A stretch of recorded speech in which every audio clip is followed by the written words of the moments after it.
7 First Alert weather. This is 7 Eyewitness News at 6. Tonight, permanent guardrails now line parts of the Skagakwa Expressway, all in response to that deadly crash in Delaware Park over the weekend. Now, tonight we're learning more about the driver involved in this crash and what might have caused his car to jump the curb and strike 2 children last weekend, killing one of them. 7 Eyewitness News reporter Hannah Buehler on the story. She's live in Delaware Park tonight.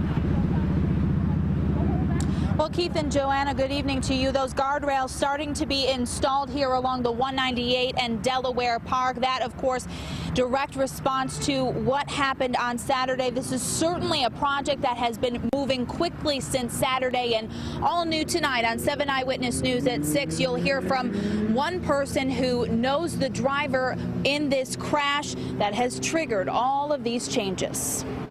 He was driving home from work and that he fell asleep behind the wheel. Kenneth Wilson is talking about a member of his church, the person behind the wheel of this Chevy Malibu as it jumped the curb on the 198 Saturday, hitting and killing 3-year-old Maxim Sigorovsky. You know, it's hard to be involved in something like that and not be affected by it. 7 Eyewitness News choosing not to release the driver's name because this person has not been charged by Buffalo police.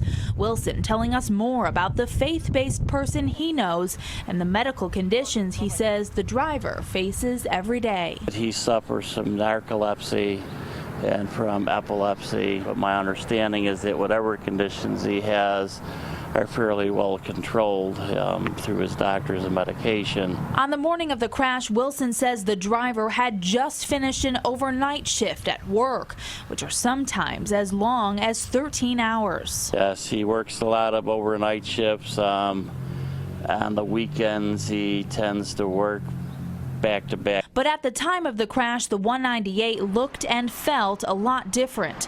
In addition to the guardrails, the speed limit is now permanently 30 miles per hour.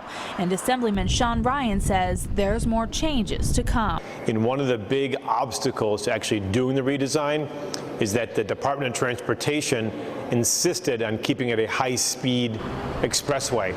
Well, that conversation's over, and we know we're going to keep it at 30 miles an hour. So the Department of Transportation has agreed to double down their efforts, and they're going to quickly move now to attempt to do the redesign.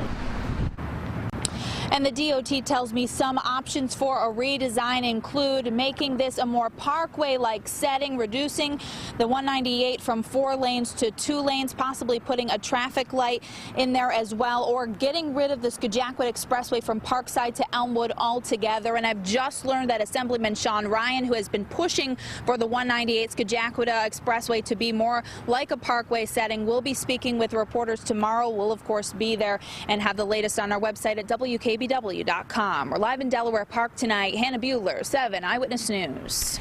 Hannah, thank you. Funeral arrangements are set now for 3-year-old Maxim. Visitation will take place tomorrow and Friday from 4 until 8 at the Reddington Funeral Home on Abbott Road in Buffalo.